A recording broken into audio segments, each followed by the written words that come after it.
What would you do if your worst nightmare became a reality?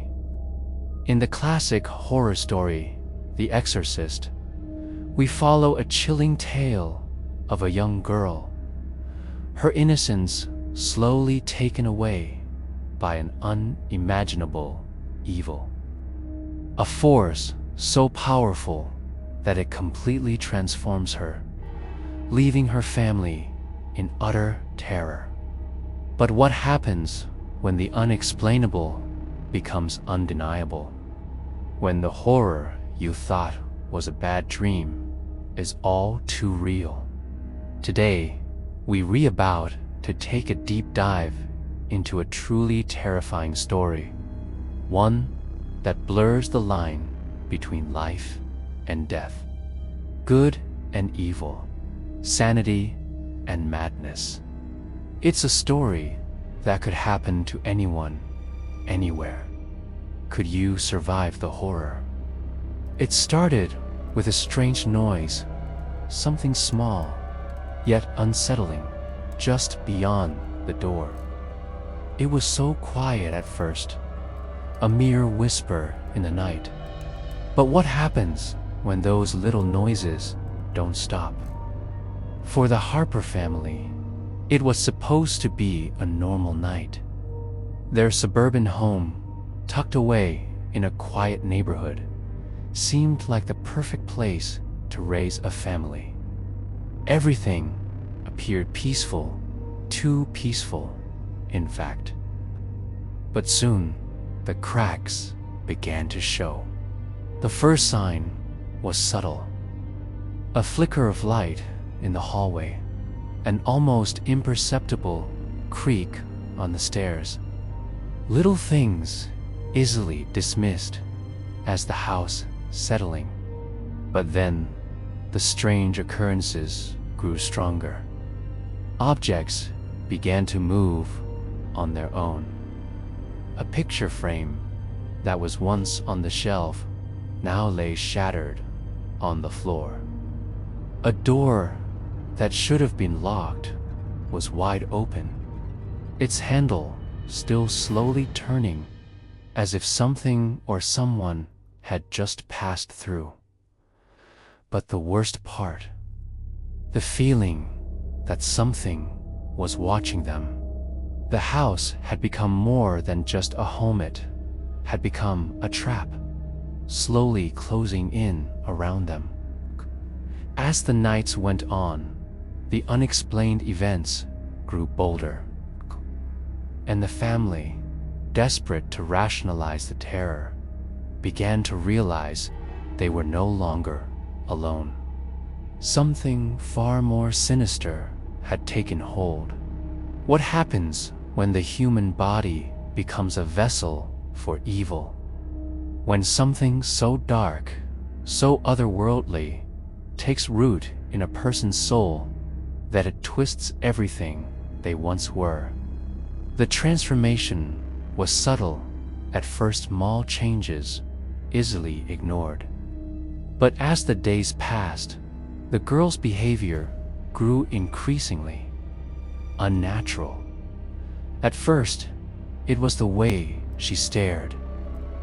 No warmth, no kindness, just an eerie blankness. Her parents thought she was just going through a phase. Maybe stress from school or personal issues. But then, the strange things started. Her voice no longer hers. It came out in guttural tones, deep and twisted, as if someone or something was speaking through her. Words she didn't understand, ancient, unnatural languages, filled the air, sending shivers down the spines of anyone who heard them. But the truly terrifying part wasn't just her words, it was the tone, the pure malice behind every syllable, and the strength far beyond what a young girl should have. She could lift furniture with ease, her small body moving with unnatural force. Her once gentle demeanor had become violent, her laughter cold and mocking, as if she took pleasure in tormenting her family. The house, too, seemed to change. The air grew thick, heavy, as though something else was breathing in the same space. The warmth of the family's home was gone, replaced by a suffocating chill that seemed to grow colder with every passing moment. And with each new sign of possession, the fear in the house grew.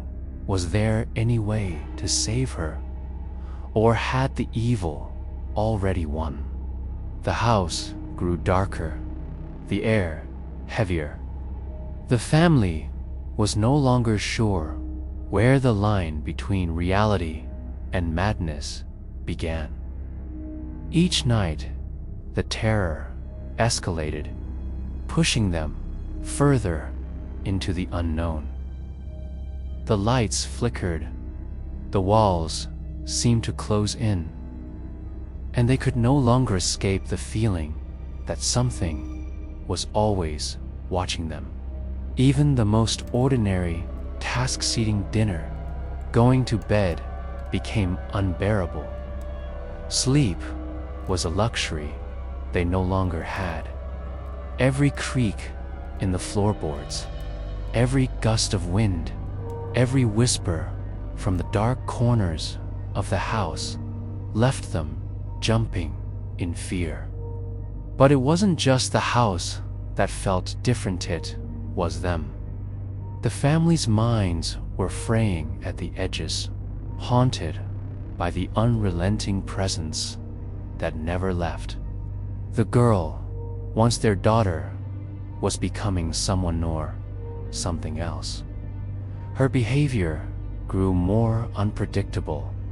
One moment, she was sweet, pleading for help, and the next, she was shouting curses with eyes that seemed to glow in the dark. The very essence of who she had been was slipping away, replaced by a chilling force that delighted in the family's suffering.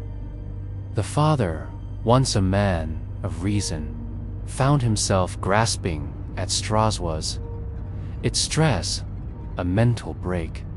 His mind was telling him this was just a phase, a tragic result of something they could fix, but deep down, he knew better. Nothing could explain what was happening. His wife, too, was no longer the woman he knew. Paranoia, fear, and desperation had taken over her thoughts. No one in the house was untouched by the madness. And then came the sounds, the whispers at night. At first, they were distant, but soon they became louder, more urgent, as if something inside the walls was trying to communicate.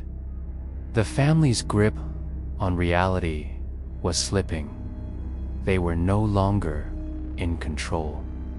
The worst part, they couldn't leave. The house, once a home, was now a prison. The demon wasn't just in their daughter, it was in everything. Every creak of the floor, every shadow that lingered too long, every room that felt just a little too cold was all part of the nightmare that had become their lives. They begged for help. Anyone who could offer a solution. Anyone who could save their daughter from the evil that had taken hold of her. But what do you do when the most trusted experts are as helpless as you are? The family's first instinct was to turn to science. They called in doctors, hoping for a diagnosis that could explain the bizarre changes in their daughter. Maybe a psychological disorder, a rare medical condition. But no one could provide answers. The tests were all inconclusive. The girl's vitals were normal except for the times when she showed superhuman strength or when her body contorted in unnatural ways. But those were just anomalies. Surely there had to be an explanation. Her condition wasn't physical. There was no medication, no therapy that could fix what was happening. So they turned to the paranormal. After all, what else could explain the things they were seeing? The strange languages, the inhuman strength, the terrifying guttural voices. The family reached out to paranormal experts, hoping for a miracle. But even they were left speechless. Their usual tricks, their knowledge of spirits, were all useless. This was something far darker than anything they'd encountered before. In desperation, they turned to what they thought was their final hope: the church. Priests and exorcists, those with the power to confront the supernatural, were called in. They prayed, they fasted, and they performed rituals meant to rid the soul of demonic forces. But each time they thought they had made progress, the girl would relapse, becoming more violent, more vicious, her body twisting in ways no human could withstand. No matter what they tried, the terror only grew. Nothing could stop the evil that had taken over their daughter. The family was left with one horrifying truth. There was no escaping it. They were powerless. In the end, there was only one option left: an exorcism. It was their last desperate hope.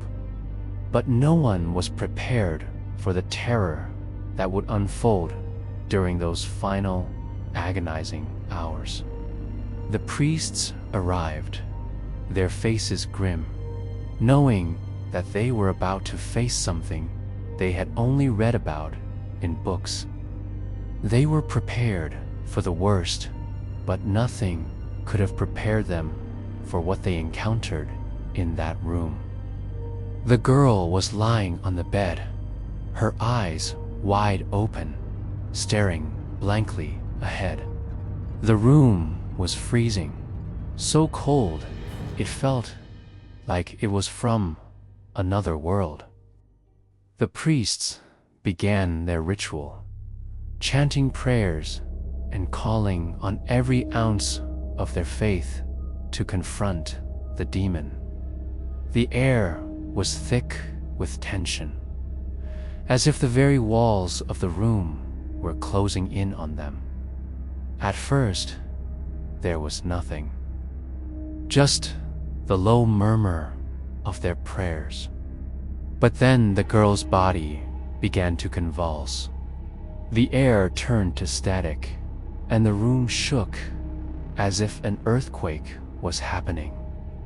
Her back arched unnaturally, and her voice, no longer hers, screamed out in languages no human should ever speak. It was a sound that could shatter the soul, a mixture of rage, hatred, and pure evil, throwing the priests across the room with terrifying strength. The girl's body twisted and turned, every movement more painful to watch than the last. The power of the demon was overwhelming, and with each passing second, it became clear that this was no ordinary exorcism. This was a fight for survival. The exorcists held their ground, shouting louder, more fervently, as the demon fought back with unrelenting fury. The girl's face contorted into a grotesque mask of evil, her mouth stretching wide in a mocking smile. With each chant, each prayer, the demon screamed, but its grip on her body loosened ever so slightly. But at what cost? The priests, exhausted and bruised, could barely continue. In that room, time seemed to stand still. Every second felt like an eternity as the battle raged on. Who would survive? The girl, or the evil that had taken root inside her? The exorcism was meant to save her. But as the priests stumbled out of the room, bruised and bloodied, they weren't so sure. The girl, her body still trembling, lay motionless on the bed. The air was still. For a moment, it seemed like the nightmare had ended. Some say the demon was banished, forced out by the power of faith and the strength of the exorcism.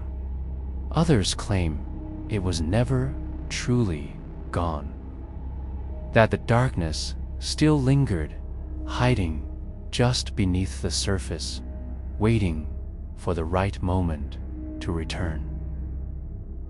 The girl woke up, her eyes no longer empty, but filled with confusion.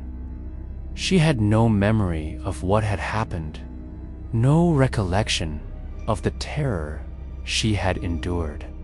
But the family knew. Dee could feel it in their bones. The demon had left a mark on their home, on their lives, that no one could ever erase. Some claim to have seen strange things in the house after that night, things that couldn't be explained, shadows that seemed to move on their own, the sound of whispers in the dark, doors that slammed shut when no one was around. Could it be that the demon had left a piece of itself behind, waiting for the right moment to return? What would you do if you were in their shoes? Trapped in a house where evil had taken root, where the air was thick with terror and whispers of the past. Could you survive? Or would you, to become a part of the horror that never truly ends? The terror didn't die that night. It was only waiting for its next chance.